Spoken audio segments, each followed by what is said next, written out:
Contabilidade na TV, apoio educacional, Sistema Fenacom, Sescap, Sescom e SCI Sistemas Contábeis.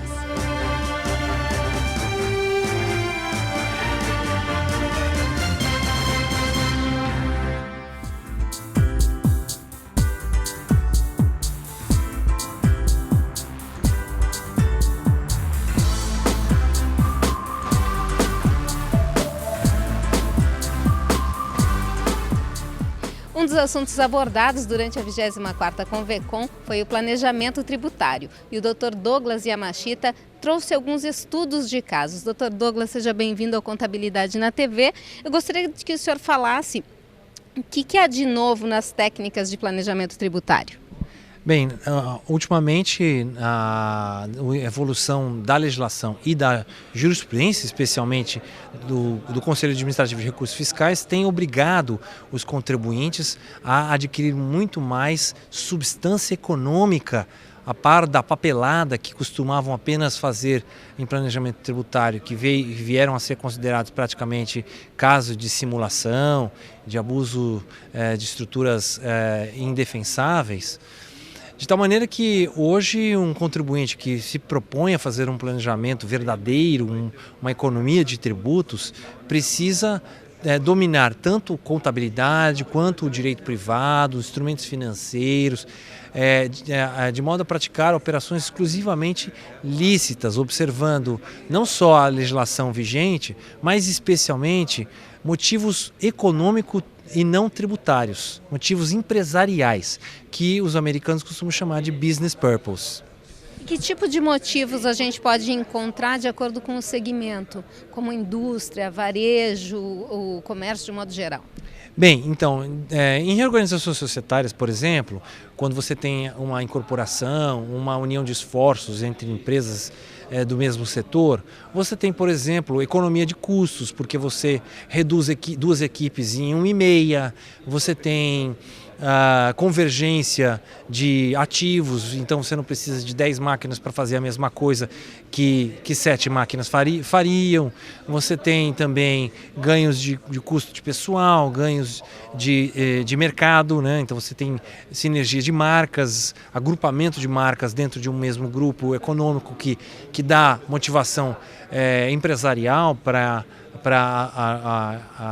a junção de esforços de um grupo empresarial e, como consequência, e jamais como causa, a economia tributária que pode ser auferida com a união de esforços de duas ou mais empresas numa reorganização societária.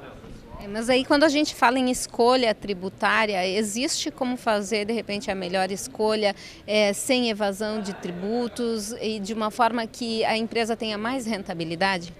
Com certeza.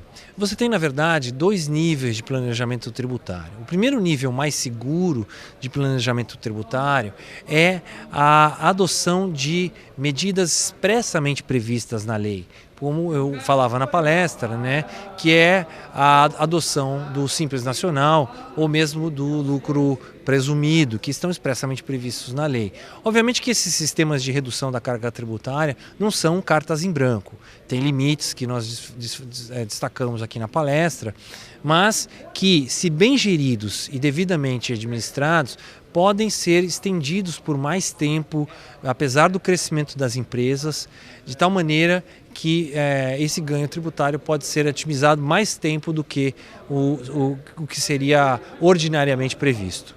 O senhor pode dar um exemplo, uma dica, alguma coisa nesse sentido? Sim, por exemplo, a reorganização societária de uma empresa que vai se desenquadrar do simples ou do lucro presumido, né?